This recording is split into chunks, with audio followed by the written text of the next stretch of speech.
I'd say, I guess, to kind of like sum up the topic, is there any way, or is there anything like they could do if a new project was to come out that was like, oh, we're doing pick an IP, like a multiverse? Is there any way that you'd be interested from a story element? Actually, I will pick an existing one. Super. I did like Super in the beginning because I did feel like, all right, well, you can tell this is definitely, Oh, Dragon Ball Super. yeah, a Mm, multiverse aspect. Like, yes, there's similar events to Dragon Ball Z, but then you realize the subtle hints that this is different because I realized in the Super's universe, Pan is older than Bulla. But then mm, in the Z universe, it was Bulla before Pan. So I was like, oh, now I see. But then it's just, once again, it's like, all right, you gave, like, I feel like the pinnacle of Super for me was when they made Broly canon in this form of story. Like, you mm, introduced him into the main story, and it stuck so well, and it had so many nostalgia elements from the Z universe that worked out so well. But then after, the tournament is just like, well, bro, what are we doing? Because mm. like even like bringing Frieza back, that was a bit of a stretch for me.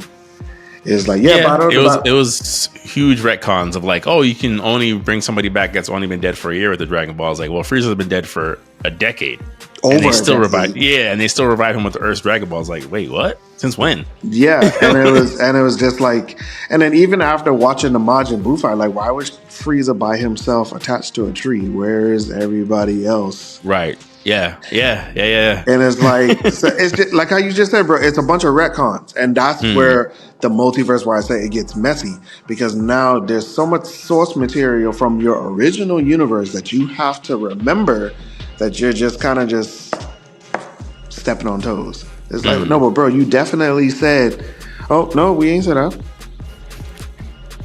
Okay. Yeah. Yeah. I guess you're right, because I think there's some ways in which like Dragon Ball, we've all kind of slowly come to terms with like, okay, this can be its own thing, right? Like I think like you said, one of the subtle things in Dragon Ball Super is like when they decided to give Future Trunks blue hair. It's like, bro, his hair has always been purple. Like even when they try to do the whole flashback of him being blue, it's like his hair has always been purple. I don't care that Toriyama wanted to change it back to blue. It's like that's how it's been. So I'm like, so this is a different Trunks. It Mm-hmm. can't be like this is not the same Dragon Ball Z Trunks because it's just been purple. Like Mm-hmm. this whole retcon of like, no, his hair just turns blue as he gets older. It's like, how old does he have to be at this point? Like, Mm-hmm. no, not quite. And then it's like, is Tapion's sword canon or is it not? Like, where did he get this sword from? Yes. Who knows? So like this whole episode of Bardock being blasted into the past, is this a different Bardock? Because you're saying he's the original Super Saiyan who fought Frieza's ancestor, but how can that be? Like it's a lot of things where, like you said, I think kind of similar to Pokemon, like Dragon Ball has subtly worked into like, yeah, there's this multiverse. In some version of this, Dragon Ball GT is canon. Not canon to the main storyline, but it is canon somewhere. It's like, sure, fine. I think it.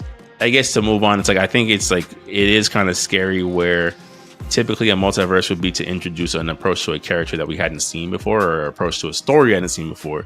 Where it's like I think, like you said, it's like it's starting to just be used as like, well, we don't know what else to do, and we don't want to do anything that we may have to walk back later. So it's just a multiverse. So if we make, if we bring back Robert Downey Jr.